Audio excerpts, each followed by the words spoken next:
The street was quiet. Just the soft hum of sodium lights overhead and the faint rhythm of Lauryn Hill playing through Naomi Brown's earbuds. Her hoodie was up, hands deep in her jacket pockets, backpack snug against her shoulders. The chill of the night didn't bother her. She had walked this way home from the library 100 times. 3 blocks from home. A black and white patrol car slowed behind her. She didn't notice it at first. But the low idle of the engine crawled into her awareness like a cold finger on the back of her neck. "Hey!" a voice barked behind her. "Hold up." Naomi paused. She pulled one earbud out and turned. "Can I help you?" she asked calmly. 2 officers approached. One white, early 40s, heavy-set. The other younger, Latino, chewing gum like he was bored of the night already. "Where you headed?" "Home." "You live around here?" "Yes." The older cop stepped in close. "Let me see your bag." "Why?" "You match a description." "Of what?" "Stop resisting." Before she could even react, the younger one snatched her backpack. The older grabbed her arm and twisted it behind her back. "Wait!" "I didn't do anything." She struggled, but they were stronger. Her knees hit the sidewalk. A window lit up in a nearby apartment. Then quickly went dark again. No one wanted to get involved. "You think you can talk back?" the older cop hissed, shoving her shoulder first into the pavement. She felt her cheeks scrape concrete. "I'm not." "Shut up. You people think you're untouchable." Tears welled in her eyes from the pain, the rage, the helplessness. And then, softly, almost too soft to hear, she whispered, "You don't know what you've done." The younger one leaned in. "What did you say?" She looked up, eyes burning. "You have no idea who my father is." 40 miles away, deep in the Virginia woods, a man carved silence like a blade through fog. Lieutenant Colonel Marcus Brown stood alone on the firing line of a private range, his breath calm, heartbeat slow. 3 AR-15s were lined neatly beside him, but he held his favorite, a suppressed 416 Hong Kong dollars, tuned to perfection. 3 targets. 3 headshots. 1 second between each. A phone buzzed in the pocket of his combat pants. He glanced at the screen. Unknown number. He almost ignored it. No one who mattered called him unlisted. But something in his gut told him to pick up. He answered with a low, "Yeah." A woman's voice, shaky.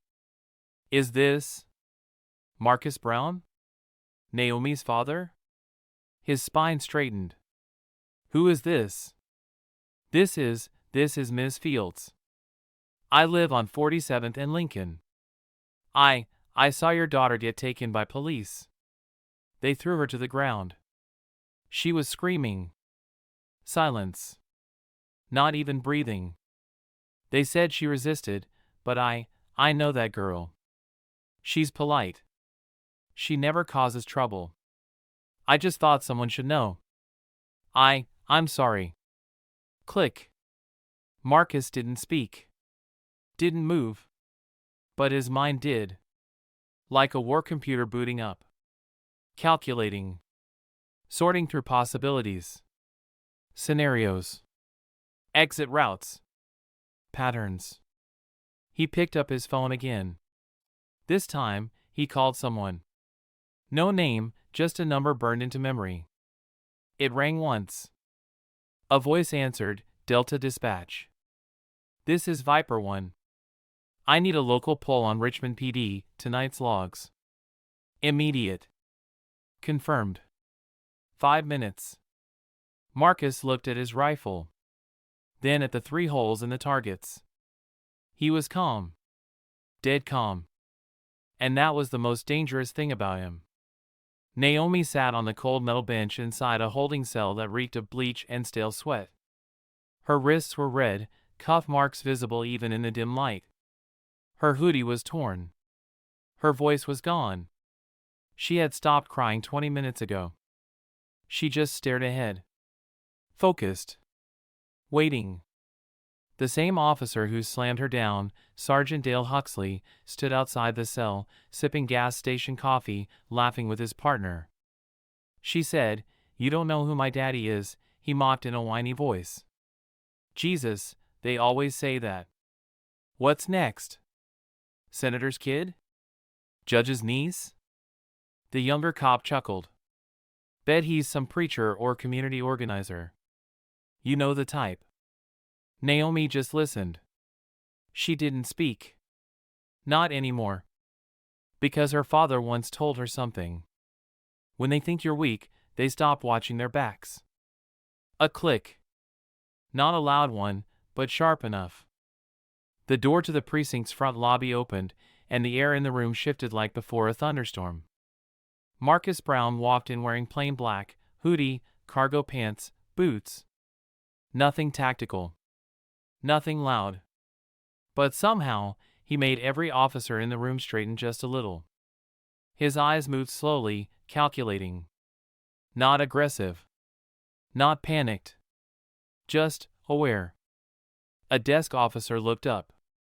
"Sir, you can't be in he." Marcus slid a small leather wallet across the desk. It wasn't a badge. It was worse. A military ID card. Delta Force. Active. Command level. The air got thinner. "I'm here for my daughter," Marcus said, voice low and razor sharp. The desk cop blinked. "WH, what's her name?" "Naomi Brown." He didn't blink. "She's in back." "But she's been." "Get her. Now." The cop hesitated. Then ran. Sergeant Huxley watched the whole thing. "Who the hell is that?" he muttered.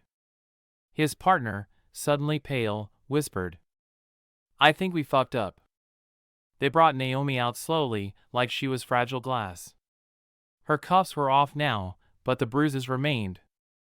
She saw him, standing like a statue in the middle of chaos, and for a second, her lip trembled. "Dad." Marcus stepped forward. He didn't touch her. Just scanned her face, her hands, her shoulder where the fabric had torn. The tiniest nod told her everything. He saw it. He understood. He remembered.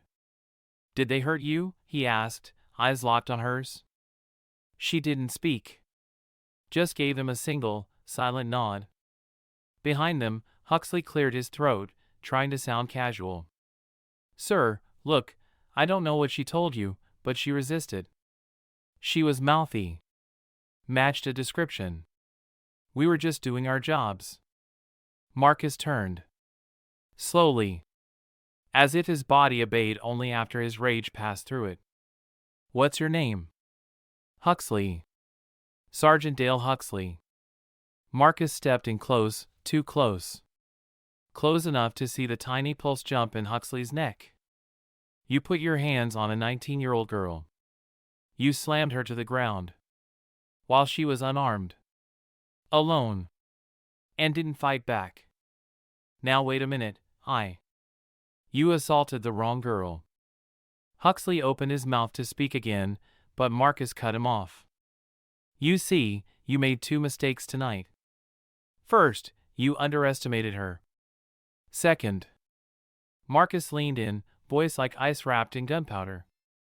"You didn't check her last name." Then, without raising his voice or tone, Marcus turned to the precinct captain, who had just arrived, sweaty and disheveled. "My daughter is leading with me. If anyone touches her again, I will personally see to it that your entire department is investigated, dismantled, and rebuilt from the ground up. I have clearance levels you've never heard of, and friends who don't appear in databases. This is not a threat. It's a courtesy." The captain swallowed hard. "Understood." Marcus turned to Naomi. "Let's go." They walked out together. No one moved to stop them. Not even Huxley. He just stood there, frozen, feeling something unfamiliar settle into his chest. It was fear. Real fear. The black SUV cut through the night like a ghost, silent and fast. Inside, Naomi sat beside her father, hands folded tightly in her lap. The adrenaline had faded, and what was left now was a slow-burning storm of shame, anger, and confusion. She looked over. "Are you going to hurt them?" Marcus didn't answer immediately.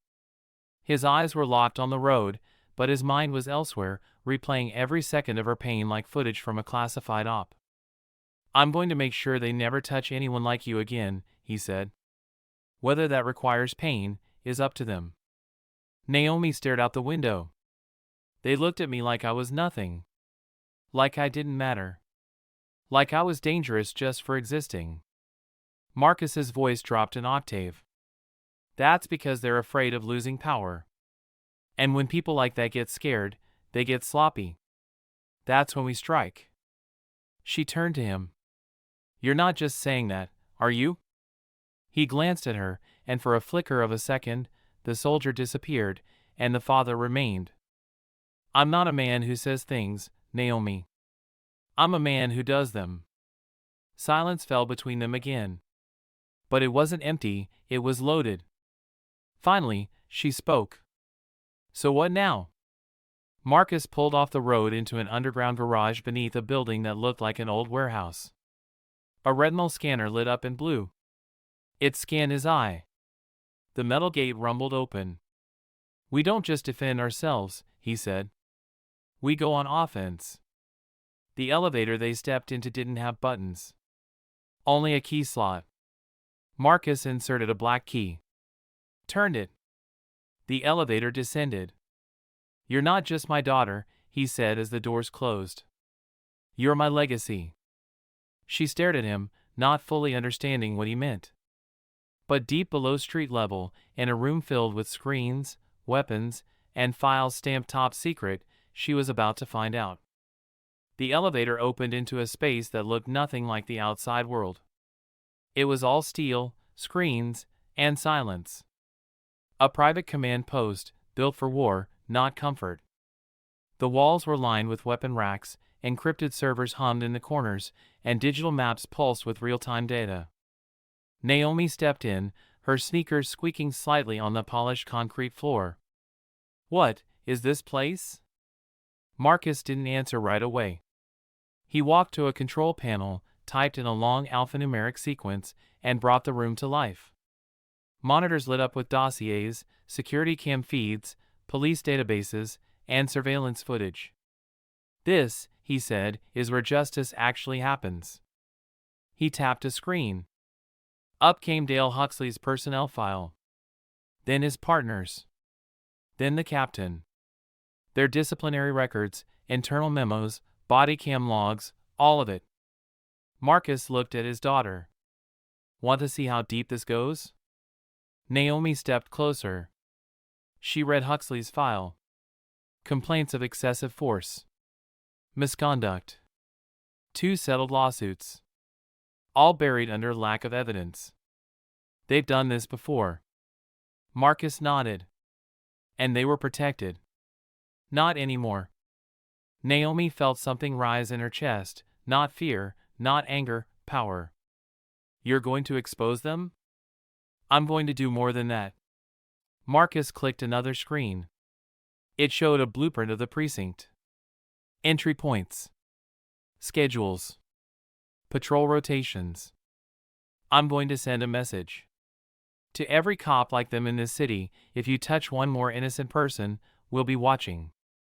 We'll be waiting. And we'll respond." Naomi looked at him. "You mean we?" He turned. Studied her. Then slowly smiled. "You sure?" She didn't blink. "I want in." Marcus walked to a locked cabinet. Opened it. Inside, a sleek laptop, a burner phone, a tablet preloaded with access to restricted databases. He handed them to her. "Then let's begin." The storm was coming, and it had a plan. Inside the war room, Naomi worked fast, eyes locked on the screen. The fear was gone now, replaced by something sharper. She had direction. Purpose. Her fingers danced across the keyboard, pulling footage from street cams, syncing timestamps, compiling a timeline. They said I resisted, she muttered, scrubbing through grainy footage from a traffic cam near the corner of 47th and Lincoln. But this shows them grabbing me first. Marcus stood beside her, arms crossed. Keep going. We need more. Naomi found another angle from a shop's security cam. It showed her walking, calm. The cruiser pulling up behind. The officers getting out fast. Too fast for a routine stop. Then, contact. Aggression. Force. No hesitation. No justification. She clicked export. Another screen lit up, an anonymous live stream interface. A place whistleblowers use when courts failed. Marcus nodded. It goes live at 0600. All channels. Let the city see what really happened. But they weren't stopping there. Marcus had a list. Not just of Huxley and his partner, but of every officer who had filed false reports, doctored footage, or silenced complaints. They hide behind the badge, he said, loading another file. But they leave footprints. Digital ones. Then we follow them, Naomi said. And we leave our own. By 3:41 a.m., they had names. Patterns. Partners. One officer had transferred precincts 3 times in 4 years, each time after a misconduct complaint. Another was connected to a private security firm contracted by the city. Huxley's cousin. Naomi sat back. It's like a club. A whole network protecting each other. Marcus nodded once. Then we break the chain. A new plan was already in motion. A package would arrive at Internal Affairs. Another to the media. But the last was personal. To Sergeant Huxley's phone. An anonymous text. No threats. No insults. Just a photo. Of him. And Naomi. Frozen in time, the moment his hand struck her face. Captioned with 4 words. We are watching you. The city woke up to fire, not the kind that burned buildings, but the kind that burned illusions. Every major news outlet received an anonymous drop. Video evidence. Internal reports. Timestamped abuse. A database of officer misconduct, linked to badge numbers and real names.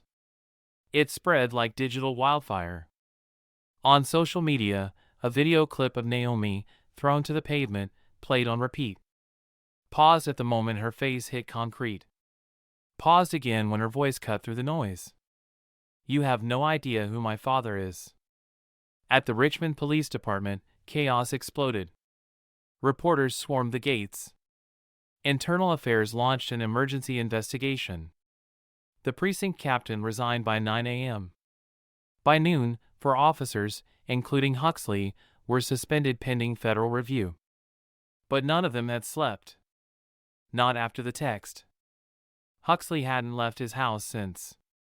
Every time he checked the blinds, he thought he saw someone standing across the street. At one point, his phone buzzed again. No message. Just a video. Night vision. His own backyard. The timestamp read 3:47 a.m. He'd been asleep. But someone hadn't.